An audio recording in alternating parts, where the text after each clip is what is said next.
A somber quiet hung over St. Michael's Church on that overcast morning, broken only by the gentle rustling of black clothing as mourners shifted in their wooden pews.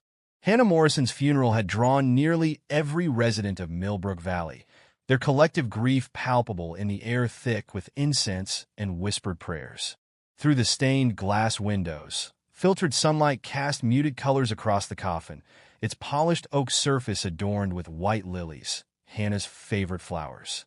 Duke, Hannah's loyal German shepherd, lay quietly at the feet of David Matthews, a newcomer to the valley who had agreed to watch over the dog during the service. The animal's dark eyes remained fixed on the coffin, his ears twitching occasionally as Father Michael's voice echoed through the ancient stone walls. The priest's words painted Hannah as a pillar of the community, a devoted parishioner, and a friend to all. Yet something in his delivery seemed forced, his gaze never quite meeting those of the assembled mourners. As Father Michael raised his hands for the final blessing, Duke suddenly lurched forward, his bark shattering the reverent silence. The sound bounced off the vaulted ceiling, causing several mourners to jump in their seats.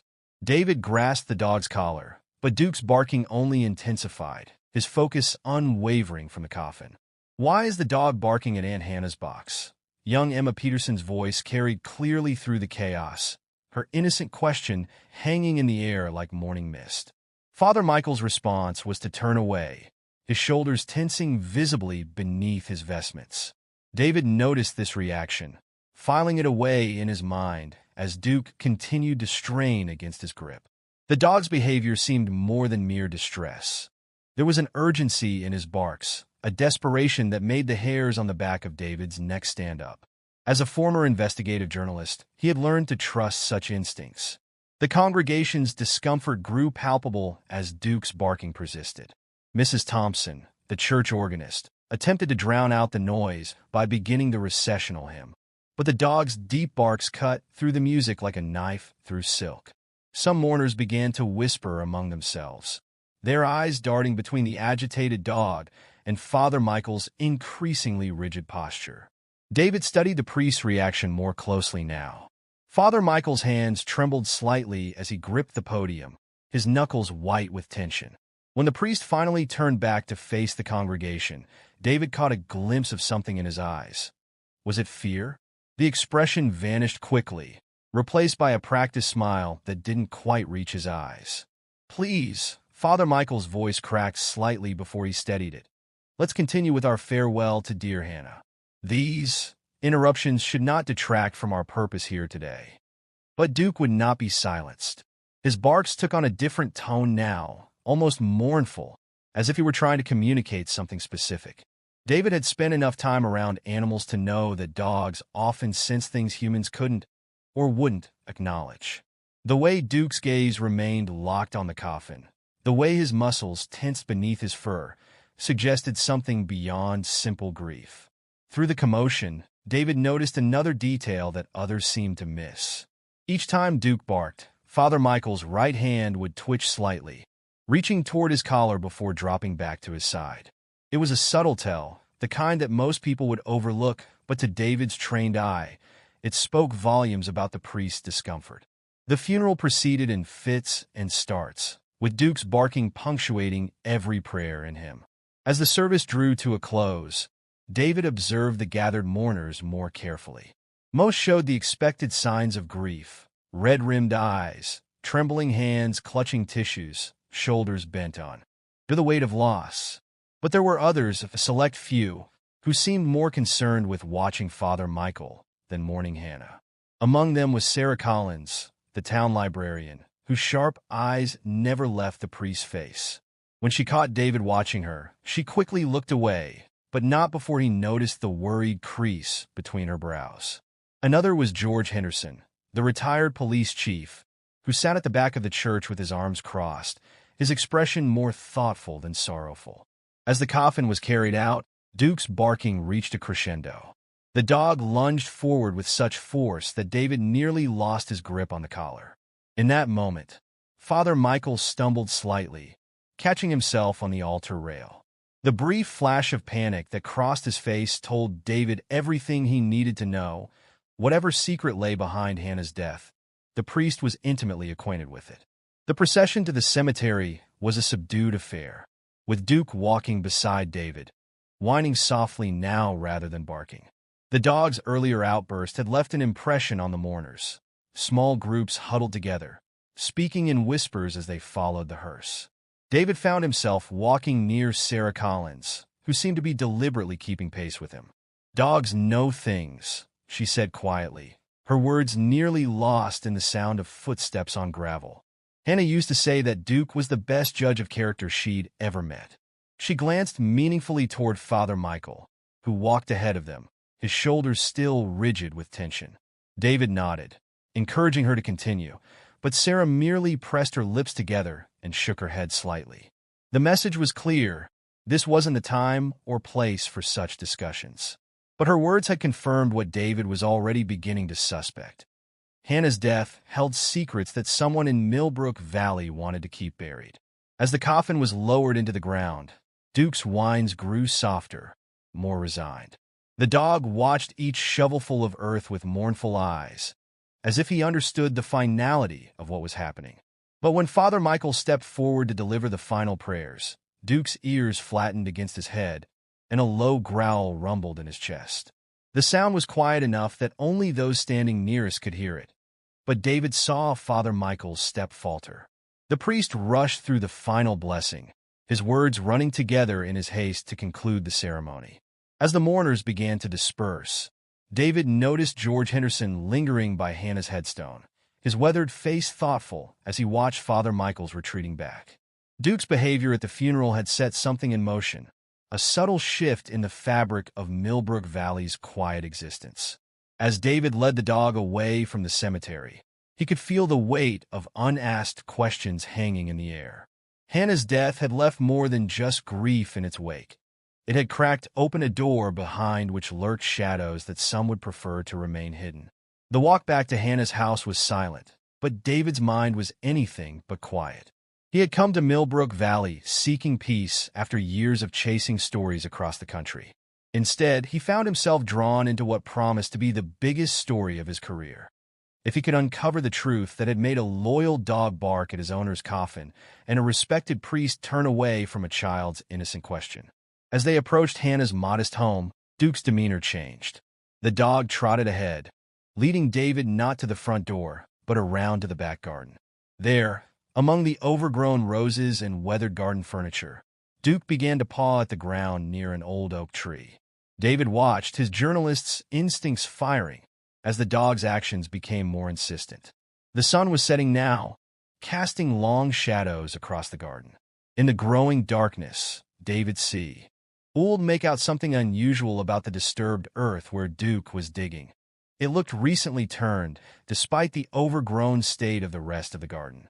As he knelt to investigate, Duke's tail began to wag for the first time since the funeral, as if saying, "Finally, someone is paying attention." What David found beneath the loose soil would be just the first piece of a puzzle that would shake Millbrook Valley to its foundations. But as he brushed dirt from the small metal box that Duke had led him to, David couldn't help but smile grimly. Hannah might be gone, but she had left behind a guardian who refused to let her story end with a quiet funeral and unanswered questions. In the gathering dusk, with Duke's warm presence beside him and the weight of the mysterious box in his hands, David made a silent promise, both to Hannah and to himself. He would uncover the truth, no matter where it led or who it implicated. The dog's warning at the funeral had been clear enough. Now it was time to find out exactly what Duke had been trying to tell them all. The metal box was old, its surface pitted with rust and age, but the lock that secured it gleamed with surprising newness. David turned it over in his hands, noting the contrast between its weathered exterior and the modern padlock. Someone had gone to considerable trouble to ensure its contents remained secure. Duke sat beside him, tail sweeping across the disturbed earth, dark eyes fixed on the discovery with an almost human intensity. As twilight deepened around them, David retrieved his phone, using its flashlight to examine the box more closely. Beneath the corrosion, he could make out faint engravings, delicate scrollwork that suggested the box had once been an object of beauty rather than merely utility. More intriguingly, he noticed small scratches around the lock, recent ones that caught the light of his phone. Someone had struggled with this box not long ago. "What secrets were you keeping, Hannah?" David murmured, running his fingers along the box's seams. Duke whined softly in response, pressing his nose against the metal container. The dog's earlier frenzy had subsided into an alert watchfulness, as if he understood the significance of what they'd uncovered. A sudden gust of wind stirred the garden's overgrown foliage, carrying with it the distant sound of church bells. 8 o'clock, marking the end of another day in Millbrook Valley. The sound seemed to snap David back to awareness of his surroundings. Here he was, kneeling in a dead woman's garden, holding what could very well be evidence of something. His journalistic instincts warred with his sense of propriety. Rising from his crouch, David tucked the box under his arm and gestured for Duke to follow. They needed somewhere private to examine this find, somewhere away from curious eyes. As if reading his thoughts, Duke led the way to Hannah's back door, sitting expectantly beside it. The key was where Hannah had always kept it, beneath a loose brick in the garden wall, according to Sarah Collins' instructions when she'd asked David to look after Duke. The house was a time capsule of Hannah's life, untouched since her death 3 days ago. David felt like an intruder as he moved through the kitchen, Duke's nails clicking on the linoleum behind him. Family photos lined the walls. Hannah at various ages, always with that same gentle smile. But there was something about her eyes in the more recent pictures that caught David's attention. A wariness that hadn't been there in the earlier photographs. A tension around her mouth that spoke of hidden concerns. He set the box down on the kitchen table, its thunk against the wood unnaturally loud in the silent house. Duke immediately placed his head on David's knee, watching as he examined the lock more closely. It was a high-quality mechanism, not something you'd pick up at the local hardware store. Another detail that raised questions. Why would Hannah in such a secure lock on an old box buried in her garden? The windows reflected David's movements as darkness settled outside, turning the glass into mirrors that seemed to multiply the kitchen's shadows. He found himself checking these reflections frequently, an inexplicable sense of being watched prickling at the back of his neck. Duke's occasional low growls toward the windows didn't help ease this sensation. After attempting to pick the lock with various tools from Hannah's kitchen drawers, and failing, David sat back in one of the mismatched chairs, frustration building. The box sat before him, stubborn and unyielding, while Duke watched the proceedings with what seemed like disappointment in his intelligent eyes. "Don't suppose she told you where she kept the key?" David asked the dog, only half joking. Duke's ears perked up at the word key, and he suddenly trotted out of the kitchen. David heard the click of nails on hardwood, moving toward what he remembered was Hannah's study. Following the dog, David found himself in a small room lined with bookshelves. Duke sat before a large desk, tail wagging slowly as he looked up at one of the drawers. The dog's behavior was becoming increasingly difficult to dismiss as coincidence. David pulled open the drawer, finding it filled with ordinary office supplies, paper clips, stamps, envelopes, and a small leather-bound address book. It was the address book that caught his attention. Unlike everything else in the drawer, which was covered in a fine layer of dust, the book showed signs of recent use. Its pages were slightly warped, as if something had been pressed between them. David opened it carefully, leafing through until a small key fell into his palm. The key was as new as the padlock it was clearly meant for, its brass surface unmarked by age or use. David returned to the kitchen, heart pounding with anticipation. Duke followed, his excitement evident in his quickening pace. The key slid into the lock smoothly, turning with a solid click that seemed to echo in the quiet house. Inside the box, David found a stack of papers and photographs, carefully wrapped in plastic to protect them from moisture. The top document was a letter, dated just 2 weeks before Hannah's death. The handwriting was hurried, the ink smudged in places as if written in haste. "My dearest Sarah, if you're reading this, then my fears were justified. Everything I've discovered is documented here. The missing funds, the altered records, the true purpose of the restoration project. I've made copies of everything and hidden them in different locations. Duke knows where they all are. Trust him," he He's smarter than most people I know. Father Michael isn't what he seems. The charitable foundation was never meant for the church's renovation. I've traced the money through shell companies, offshore accounts, all leading back to something much darker. When I confronted him, the letter ended there, the final words trailing off into a shaky line, as if Hannah had been interrupted while writing. David felt his pulse quicken as he examined the other contents of the box.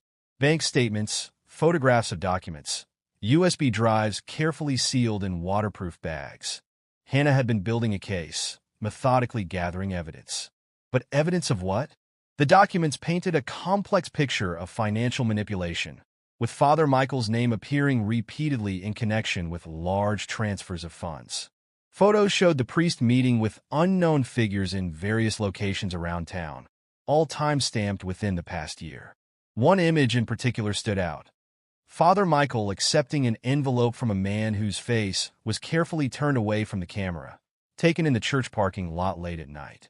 Duke's sudden growl snapped David's attention back to the present. The dog was staring intently at the kitchen window, hackles raised. David quickly gathered the documents, shoving them back into the box. Something moved in the darkness beyond the glass. A shadow passing through the garden, barely visible in the weak moonlight. Without thinking, David killed the kitchen lights, pressing himself against the wall beside the window. Duke maintained his low growl, body tense, as they both watched the garden. A beam of light swept across the freshly disturbed earth where they had found the box, followed by the outline of a figure moving with practiced stealth. David held his breath, clutching the box against his chest. The figure paused at the spot where the box had been buried, crouching to examine the turned soil. Even in the darkness, there was no mistaking the distinctive silhouette of clerical clothing. Father Michael had come looking for Hannah's secrets, unaware that he was too late. As David watched, the priest's frustrated movements became increasingly agitated, his search becoming more frantic with each passing moment. The beam of his flashlight danced erratically across the garden, revealing glimpses of a face transformed by anger and fear, an expression far removed from the composed mask he had worn at the funeral. Duke's growl deepened, and David placed a restraining hand on the dog's collar. They couldn't risk being discovered, not now. The box in his arms suddenly felt much heavier, weighted with the responsibility of the truth it contained. Hannah had trusted these secrets to the earth and to her faithful companion. Now it fell to David to uncover their full significance. As Father Michael finally withdrew from the garden, his departure marked by the soft crunch of footsteps on gravel, David remained motionless in the darkness. His mind raced with implications.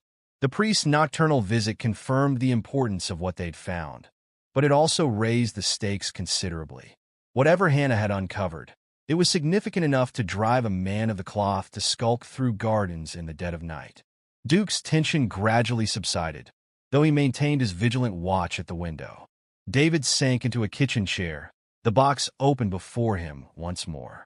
As he began to examine the documents more thoroughly, a pattern emerged, one that suggested Hannah's death might not have been as natural as everyone had been led to believe. In the quiet kitchen, with only Duke's steady presence for company, David began to understand why the dog had raised such an alarm at the funeral.